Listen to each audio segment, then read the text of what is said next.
Hello everyone, कैसे हैं? I hope कि आप सब अच्छे होंगे।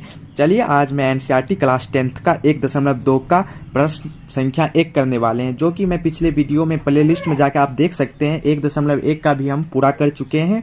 5 उसमें क्वेश्चन दिया था, सारा का सारा हल कर दिए हैं। और आज हम करने वाले हैं 1.2 का प्रश्न संख्या 1 यहाँ पे। चलिए स्टार्ट करते हैं। निम्नलिखित संख्याओं को अभाज्य गुणनखंडों के गुणनफल के रूप में व्यक्त कीजिए। यहाँ पे कुछ संख्या दिए हैं 140, 156, 3825, 5005 और 7429। इसको हम गुणनखंडों के रूप में व्यक्त करना है। अभाज्य गुणनखंडों गुणनफल के रूप में व्यक्त करेंगे। चलिए एक संख्या ले लेते हैं 140। यहाँ पे ले लेते हैं नीचे में हल। एक संख्या ले लिए 140।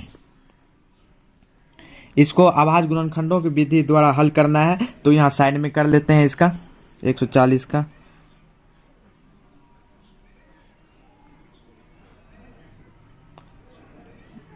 सॉरी कलम नहीं चलिए ये सम संख्या है। सम संख्या में 2 से लगेगा, तो 2 से लगा दिए। यहाँ पे 2 से लगा तो कितना बार में 70 आएगा। फिर यहाँ पे सम संख्या है, तो फिर 2 से लगेगा 2 तो 35 आ गया। यहाँ पे 5 से लगेगा। फिर यहाँ विषम संख्या है, तो 5 से लगेगा 7 बार में, तो 7 एकम 7, एक बार में 7। इसको आप लिख लेते हैं गुणनफल 2 गुना 2 गुना 5 गुना 7 लिख लेते हैं यहाँ पे, बराबर 2 गुना 5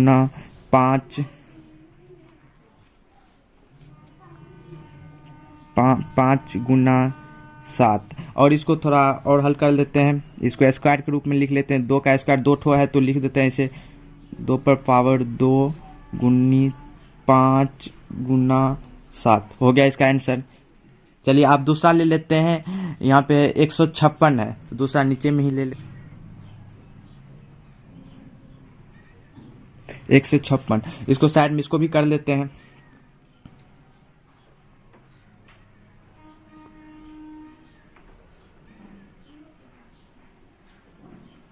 ये भी सम संख्या है, तो सम संख्या है तो लगेगा 2 से ही लगेगा ना। सम संख्या है तो 2 कितना बार में लगेगा, तो 78 गुनी 2 तो 156 होता है, तो 78। फिर सम संख्या है तो 2 से लगेगा 2, फिर कितना बार में 39 बार में। इस बार कितना, ये तो विषम संख्या आ गया, तो विषम संख्या 2 बार में लगेगा, 3 बार में लगेगा। 13 या 39 होता है, तो 3 बार में 13। जितना कम संख्या हो सके पहले, उतना कम संख्या से ही लगाना है। तो यहाँ पे आप 13 एक बार में 13 कम 13 हो गया। चलिए अब इसको हल कर लेते हैं। यहाँ पे 2 गुना 2 गुना 3 गुना 13, 2 गुना 2 गुना 3 गुना 13। अब यहाँ पे 2 है ना, तो इसको स्क्वायर में लिख लेंगे। 2 स्क्वायर 3 गुना 13 हो गया। चलिए ये भी हल हो गया। अब तीसरा कर लेते हैं। तीसरा क्या था, 3825। चलिए यहाँ पे कर लेते हैं।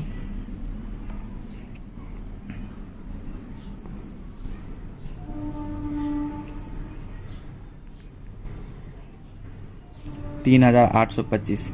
इसको भी अभाज्य गुणनखंड के रूप में कर लेते हैं। यहाँ पे साइड में 3000।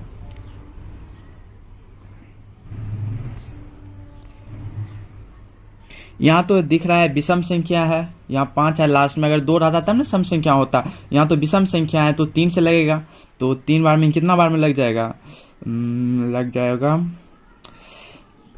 3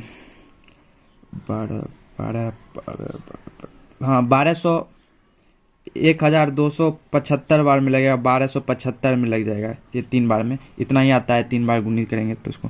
फिर यहाँ पे विषम संख्या ही है, 5 है तो विषम संख्या है, तो 3 से ये फिर से लग जाएगा। 3 से लग जाएगा, तो कितना बार में 425 इस बार लगेगा। ये भी विषम संख्या है, तो इस बार 3 से नहीं लगेगा, क्योंकि 5 से लगेगा इस बार। तो 5 तो कितना आ जाएगा 85 बार में। इस बार लगेगा 17 पचे 85, फिर 5 से लगेगा 17 बार में 17, फिर 17 एकम 17, 17 एकम 17। चलिए अब इसको फिर से लिख लेते हैं गुणनखंड के रूप में, यहाँ पे साइड में लिख लेते हैं बराबर 3 गुना 5 गुना 17 लिख लिए। फिर इसको ये दोनों है जोड़ा है इसको स्क्वायर के रूप में लिख सकते हैं, 3 स्क्वायर गुना 5 स्क्वायर 17 लिख सकते हैं, ऐसे लिख सकते हैं। इसको ऐसे ही लिख देंगे 3 का वर्ग गुना 5 का वर्ग गुना 17 आ गया। तीसरा का भी आंसर आ गया। चलिए अब हम कर लेते हैं चौथा प्रश्न। कितना था चौथा? 5005 है। चलिए चौथा भी कर लेते हैं। चलिए चौथा भी हल कर लेते हैं। यहाँ पे है 5005 है, तो इसको भी गुणनखंड के रूप में यहाँ पे लिख लेते हैं, साइड में ही लिखेंगे।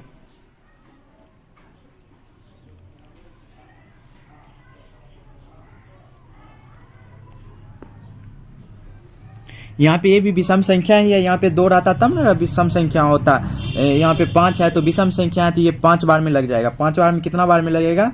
तो 5 बार लग जाएगा 1001 बार में लग जाएगा।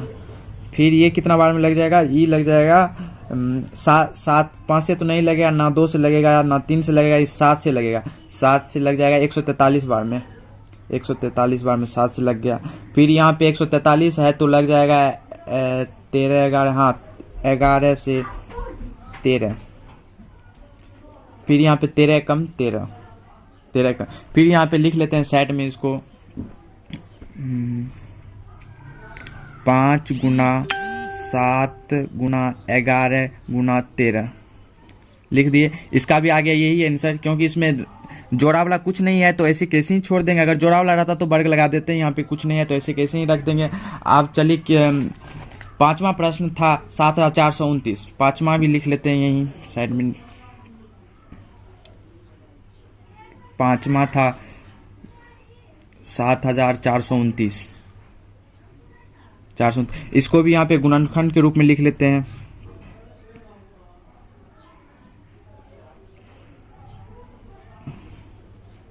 सात 7429 है तो ये लग जाएगा, ये तो ना विषम संख्या है तो 3 से भी नहीं लगेगा, लग जाएगा 437, 17 बार में लग जाएगा। 17 बार में लग जाएगा, ये 17 बार में लग जाएगा 437। 17 बार में 437 लग गया। फिर ये लग जाएगा 19 बार में, 19 23 बार में लग गया।